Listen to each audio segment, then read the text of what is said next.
Hello and welcome back to Hollow Acres Homestead. My name is Stephanie, and what I'm doing today is harvesting a bunch of dandelions. Foraging for dandelions can be a fun and rewarding activity, and these common yellow flowers offer several culinary and medicinal uses. Here in South Carolina, these dandelions grow wild on the side of every road throughout our entire yard. I mean, they're everywhere. And to just spray them with Roundup or pull them out of the ground, it kind of just seems like a waste of plant. Dandelions are a natural occurring medicine. They have been used for thousands of years in medicinal remedies to help heal a wide variety of ailments. We will talk more about what dandelions can help you with and their medicinal uses very shortly, but let's talk about the dandelion plant itself. Dandelions are easily recognizable with their bright yellow flowers and jagged tooth-like leaves. They have a hollow stem that produces a white milky sap whenever it's broken. And I can show you an example of that right now. So here I have, this was a very, very thick dandelion plant that I just dug up. And in all honesty, I expected the roots to be thicker. I mean, there's a lot of them, but they're really small. But that's not exactly what we're talking about right now. You could see right there all of that white milkiness. That is all medicine. Dandelions are abundant in the spring and summer months throughout the entire United States. I would imagine it would be all over the world. They're dandelions. Almost all parts of the dandelion plant are edible. The flowers, the leaves, and the roots. However, you would not really want to eat the stem. It's not going to really do anything for you. And the taste and textures of each part of the plant are completely different. Now, we just talked about the roots. You harvest the roots. These fleshy roots are the roots that you want, not so much the little ones. These aren't really going to do much of anything for you. It's these thick, fleshy roots that you want. Also, the leaves of the dandelion plant are edible.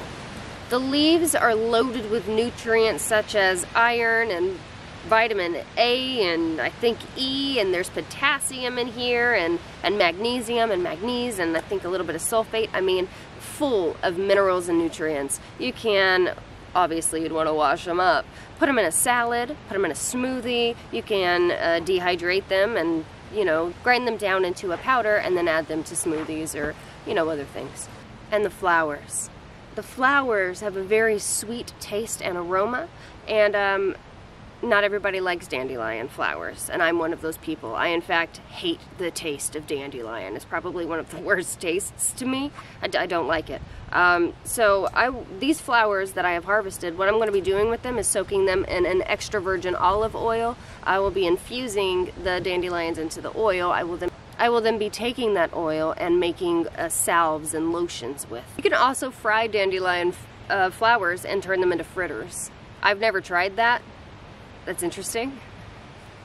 You can soak the flowers, steep them in hot water, making a tea, which is very good for the digestive tract and also helps with the kidneys and the liver. They help to really filter out toxins and stuff. So if you're trying to like detox, dandelion tea. Dandelions are rich in vitamin A, C, and K, as well as minerals like iron and potassium. Now, whenever you are going to harvest your dandelions, like me, I just went in my front yard. I know for a fact I don't spray things in my front yard. There's no way that any kind of herbicides, pesticides, or any of that could have touched or affected anything on my lawn because I don't use it. But if I were to just go out into town and maybe stop at random places and try to pick through their dandelions, you know, they just grow wild, so you can do that. You are, however, taking a risk that you don't know if any of that was ever sprayed with anything. You know, if you're like in more of a manicured type area and you know what I'm talking about, then the likelihood of those dandelions being sprayed with something is higher than if you were like at a state park or something, because they don't typically spray their stuff. They just let nature be nature. Now let's talk about a few medicinal benefits of dandelion plants. Now, we talked about how dandelion works and acts as a detox to detox your liver and your kidneys. Well, they do that by improving your liver function by stimulating the production of bile, which aids in the digestion and detoxification process. Dandelion has diuretic properties, meaning it can increase urine production and promote the elimination of excess fluid in the body. There's a spider on my camera. Now, the dandelion root can act as a mild laxative and promotes healthy digestion. Dandelion root can also help to increase your appetite, stimulate the production of digestive enzymes, and relieve constipation and some other digestive issues. Dandelion also contains compounds with anti-inflammatory properties, such as flavonoids, I have my notes here, flavonoids, and polyphenols. Polyphenols? Well, these properties may help to reduce inflammation in the body, which can be beneficial for conditions such as arthritis or IBS, irritable bowel syndrome. Dandelions are also rich in antioxidants, potentially reducing the risk of chronic disease, as well as supporting an overall well-being of health. Dandelions also help to control blood sugar. Some research suggests that dandelions may have a positive impact on blood sugar levels by improving insulin sensitivity and reducing insulin resistance. However, further studies are needed to establish its effectiveness in this regard. And the last thing that I have found that dandelion's medicinal properties help fight against is cancer. Dandelions have cancer-fighting properties, specifically in the roots. So by infusing the roots in a tincture, or dehydrating the roots and then like sprinkling them on food, and just ingesting the roots daily help to inhibit those cancer growth cells. Now, there were several studies done on this. Of course, there is no, FDA type approved dandelion type treatment. That's just, they're not going to do that because, I mean, they're herbs that we're talking about. Most people call them weeds. And it's so funny because the weeds are the medicine, and they don't want us to have that. Why is that? We just learned so much information about dandelions. Did you know that dandelions had that many properties? Could do that many things? It's not just a noxious weed. Go harvest you some dandelion. Whoa! Dandelion! Bubbles! Oh my god, one in the hand! Oh! Whoa. Alright, I'm back inside now, and I was looking through the oils that I have, and what I found that I would have the most of is this extra virgin olive oil, and I was doing some reading before just soaking my flowers here in the oil because, I didn't want to risk, it going bad or it forming any type of botulism or anything like that. So I think that what I need to do is just get like a gallons, I guess, of different like jojoba oils and like coconut oils, and extra virgin olive oil would be a fine thing to infuse, but only for like dried herbs. It needs to be completely dried because any moisture, that's what brings on botulism, and EVOO, known for that. Just one of the oils that is known for that. So I want to be safe. I'm making my own medicine. It is important that I do it correct and it be safe and there not be any issues. Because otherwise I might as well just take over the counter medicine. I'm trying to poison myself anyway. But I'm not. So. But what I'm going to do now is I'm going to go over to the sink and wash everything. Then I'm going to come back to the table, and I think we're just going to make a tincture and call it a day.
Now that all of the dirt has been taken off of these, and I scrubbed these pretty well, I'm going to go ahead and slice them up and fit them into this jar. What I've decided to do is just make a tincture from all parts of the plant. I'm going to go outside and get some better leaves. All the leaves I had were damaged, covered in dirt, would not come off, or, you know, there was issues with them. So I'm just going to go get some better, younger greenery to put in there.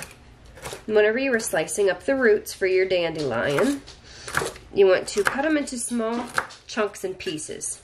And the purpose for this is to allow as much surface space as possible for the alcohol to adhere or infuse to the roots.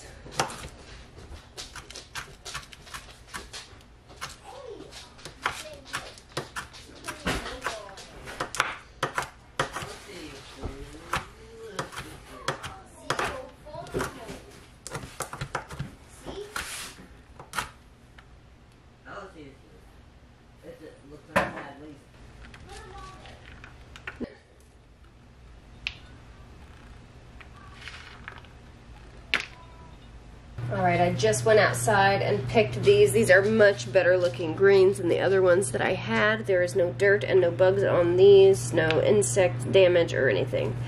Got all the dirt off and we're good to go. And basically, you're just going to kind of rip the pieces into smaller pieces. It doesn't have to be exact.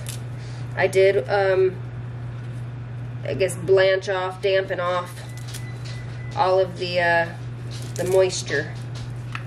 Or as much as possible, obviously. There's still some moisture, but since we're putting it in a high-grade alcohol, it's really not a big deal. It's not overflowing with water. It's just a little bit of moisture. Alright, so here we go. We have bottom layer of flowers, and then we have roots in the middle, and then we have greens on top. Here are the dandelions, flowers, roots, and greenery. The whole plant, equal parts. So what we're going to do now, once this... We're obviously going to get this pushed down, so this is not as full as it looks. Typically it is 1 part plant matter to 2 parts liquid.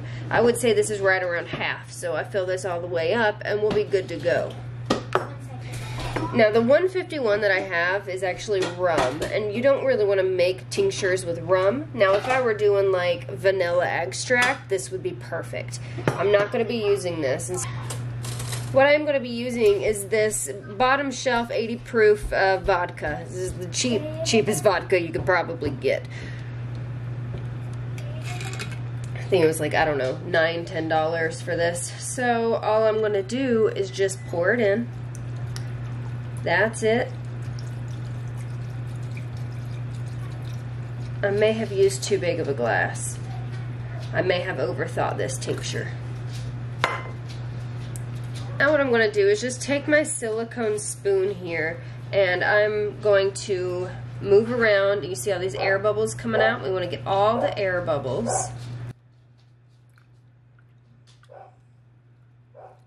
And make sure that we submerge all the plant matter underneath the alcohol layer. So I'm just going to give this a little stir, kind of mix things up. That way we can get some of that greenery to lay down. Now this would normally be the time that you would put in like a ferment rock or something to hold this down, but I don't have that. Ooh, smells like vodka. Now I label.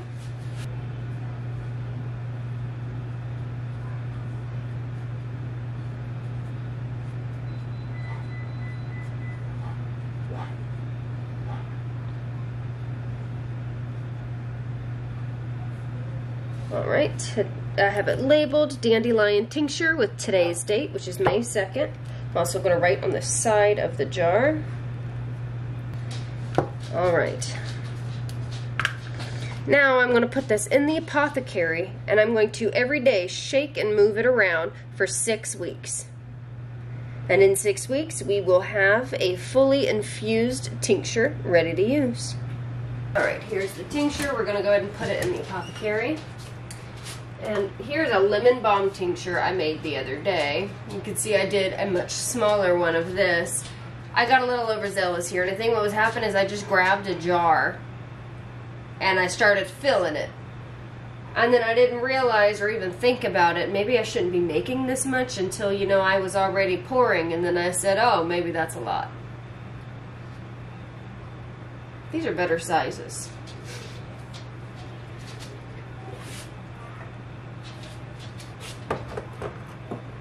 And my tinctures are up here. You can see I've been making a lot of smaller ones. I don't know why. I really don't know why I made one this big. This is basil. This is a basil tincture. Basil. Also, up there I have peppermint and rosemary. I'm still working on my tinctures. Note to self, don't do it in a quart. Be smart. Let's see.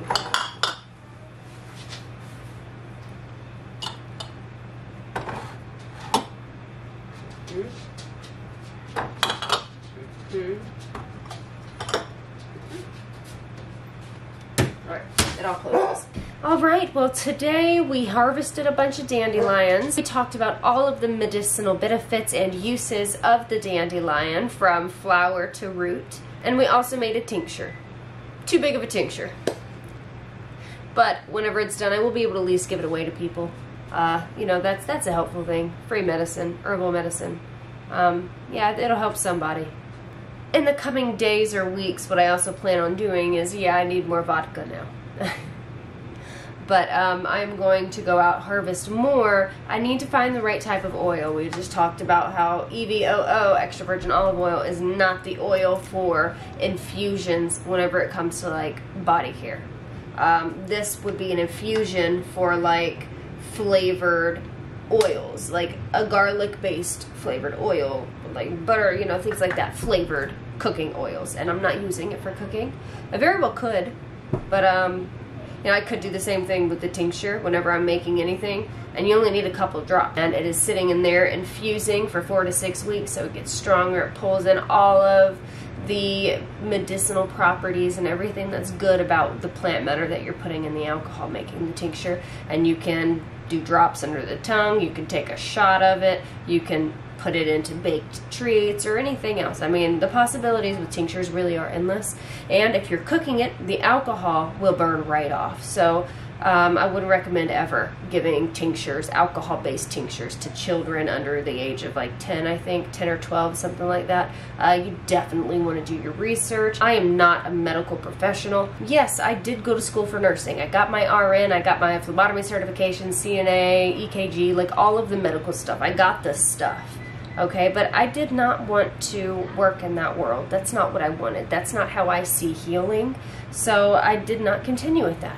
I did get certified through, off the top of my head, dang it, I can't remember because I wasn't prepared to talk about my certifications and stuff. But I have 2 certifications in herbalism. I definitely put in the time and the money and the energy and the effort to learn these things because it is important to me to put only good things in my body and to only give good things to my kids. I don't want to do over-the-counter medicines anymore. I'm actually refusing to do that. No more over-the-counter medicines. I'm going to clean out my apothecary up top. That's all over-the-counter. Most of this is herbal. I will give me that. Yay for me. I've been doing a good job, but this top up here, you can't see it. There it is. That's all over-the-counter medicine. The only thing, obviously, that I will be keeping would be like the EpiPens for the allergic reactions, would be Benadryl, you know, whenever you really need Benadryl, things like that. I have breathing machines and nebulizers and inhalers because we have asthmatics. So there are certain things still that we do need to have, but if I can help it and not have to give, say, like Robitussin, if we could do a tincture and some teas and, like, you know, heat treatments and natural things, I feel so much better about that. And in fact, it actually helps you more. My husband and I both had a sinus infection. It took him 5 days to get over his on medicine. Antibiotics he had to get at day 3. And I had it for 4 days, and I used herbal remedies, and I'm feeling so much better, and my voice is almost back to normal, and my husband's eyes are still watering, he's still having the sneezing, and he's got all the pressure. So, you know, which one's really best? I'm going to say herbal. I will keep you guys updated as I go out and forage for more things and find local growing herbs and medicines that I can either make into tinctures or dehydrate or use in some way for their medicinal properties. I will be doing a lot more content like that, hopefully sprinkled in here every now and again.